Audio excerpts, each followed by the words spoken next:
you wake up. And before your eyes are even focused, your hand is already moving. You are not making a choice. You are obeying a reflex that someone else designed for you. That is not a morning. That is a leash being clipped on before you even stand up. And the worst part, you already know it. You feel it. That low hum of wasted time, the hours that dissolve, the version of yourself you keep almost becoming but never quite reaching. This is not a willpower problem. This is a war for your attention. And right now you are losing it without even knowing you signed up to fight. Marcus Aurelius wrote it plainly in his Meditations. The faculty most worth protecting is the faculty of judgment, the capacity to see clearly, decide deliberately, and act on principle. He called it the hegemonikon, the ruling faculty, the thing that makes you a person rather than a bundle of reactions. And he knew, living inside one of the most chaotic, demanding positions in the Roman world, that the single greatest threat to that faculty was not the enemy outside the gate. It was the noise allowed inside, the panic, the distraction, the surrendering of attention to things that did not deserve it. He fought that battle every day. So do you, except your battlefield has been engineered by people with billions of dollars and the world's best behavioral scientists working to ensure you lose. Here is the game as it actually is. Every short-form platform you open is built around a single objective that has nothing to do with your well-being. It is built to maximize your session time, which means maximizing the activation of your dopamine system, which means training your brain to demand constant novelty and immediate reward. This is not an accident. It is a design. The variable reward loop, the scroll, the refresh, the next video, is the same mechanism used in slot machines. You are not browsing. You are pulling a lever. And every time you do, the threshold for what captures your attention rises slightly, and the threshold for tolerating boredom, which is to say tolerating thought, drops. The platforms are not feeding your mind. They are restructuring it. And a restructured mind is easier to distract, easier to sell to, and easier to keep from ever building anything of its own.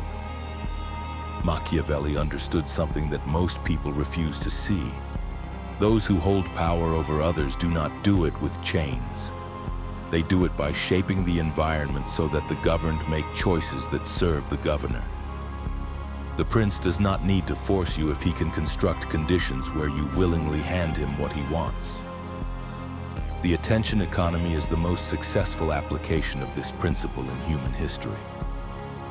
You were never conquered. You were nudged, optimized, and rewarded until you colonized yourself. That is the game. And the first move of the sovereign is to see it clearly. So here is the protocol. 3 moves, non-negotiable. Move 1, own the first hour. Before your phone is in your hand, before any notification, any feed, any screen, your mind belongs to you. This is the core rule and it has no exceptions. The Stoics called the morning premeditatio, a time of deliberate mental preparation before the world makes its demands. Marcus used his mornings to write. Epictetus taught his students to begin the day by asking what is in your power and what is not. You do not need to be a philosopher. You need to eat before you are fed. 30 minutes minimum. No phone. Write 3 lines about what you intend to do and who you intend to be today. Or sit in silence, or train. The content matters less than the principle.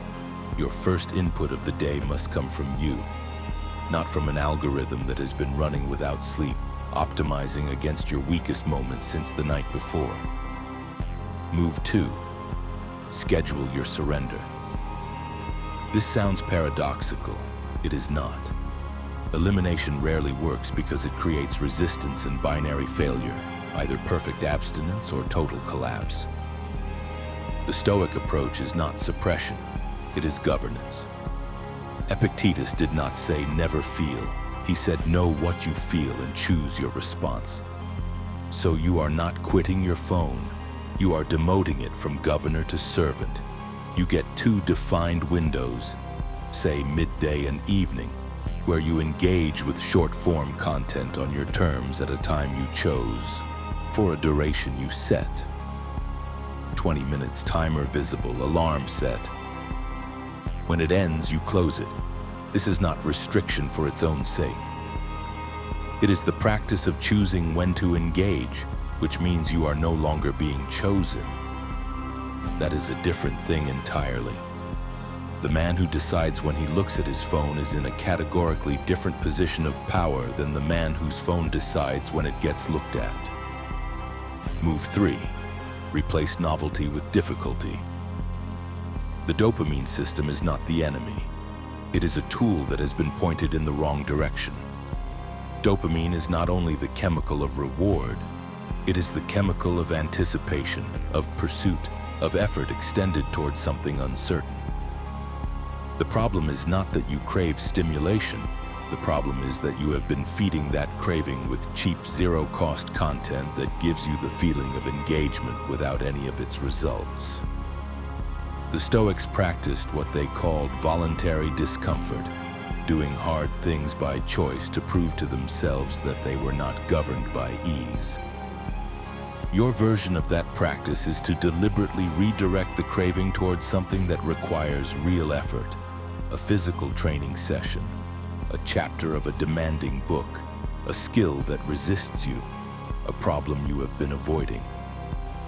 Not because discomfort is noble for its own sake, but because every time you choose difficulty over cheap stimulation, you are retraining your nervous system to associate effort with reward.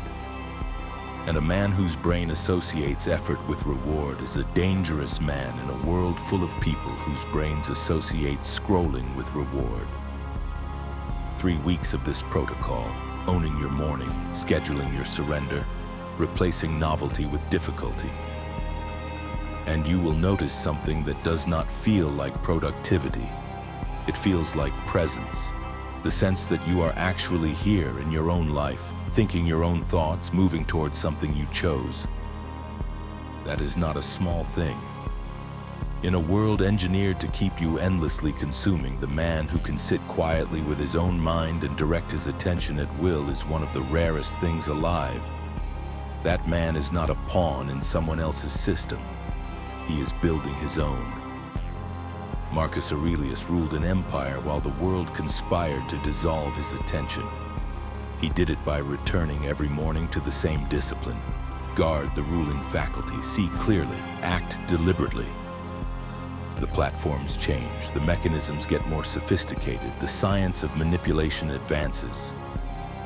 But the answer is the same as it was in Rome. Govern your inner world first. Everything that follows is downstream of that. You already feel the cost of handing your attention away. You feel it in the hours you cannot account for, the discipline you keep intending to find, the goals that stay goals. Stop waiting for the right moment to take it back. The moment is the one you are in. If this is the kind of thinking that moves you, the real Stoic principles and the unsparing read of the game, STOLVEX goes deeper every week. Subscribe and follow the channel. The newsletter link is below. The same principles distilled straight to you. No algorithm between you and the work. Come and build.